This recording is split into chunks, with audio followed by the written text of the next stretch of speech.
السلام علیکم بچوں، آج ہم سورۃ الفاتحہ سیکھیں گے۔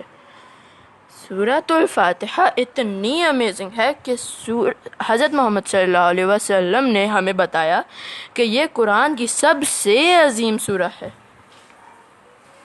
ہم یہ سورہ نماز کی ہر رکعہ میں تلاوت کرتے ہیں۔ الفاتحہ کو قرآن کی ماں بھی کہا جاتا ہے کیونکہ یہ بہت اہم ہے۔ چلیں اب ہم سورۃ الفاتحہ کے ونڈرفل مطلب پڑھتے ہیں۔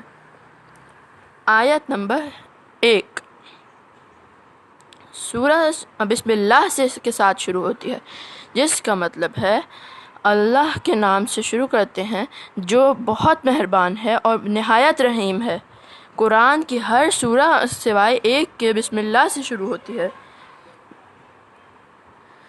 آیت نمبر 2 الحمدللہ رب العالمین، تمام تعریفیں اللہ کے لیے ہیں جو تمام کائنات کا رب ہے۔ اس کا مطلب یہ بھی ہے کہ اللہ ہر چیز جو اس کائنات میں ہے اس کا بنانے والا اور مالک ہے۔ آیت نمبر 3 الرحمن الرحیم، اس کا مطلب ہے کہ اللہ الرحمن سب سے زیادہ مہربان اور الرحیم سب سے زیادہ رحم کرنے والا ہے۔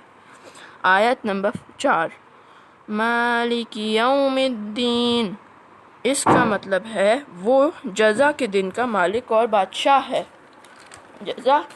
جزا کا دن یوم الدین بھی کہلاتا ہے، اور یہ وہ دن ہوگا جب ہم سب اللہ کے سامنے کھڑے ہوں گے اور وہ ہم سے ہر چیز کے بارے میں پوچھے گا جو ہم نے کی، اور کیونکہ اللہ اس دن کا مالک اور بادشاہ ہوگا تو وہ یہ فیصلہ کرے گا کہ کون جنت میں جاتا ہے اور کون دوزخ میں۔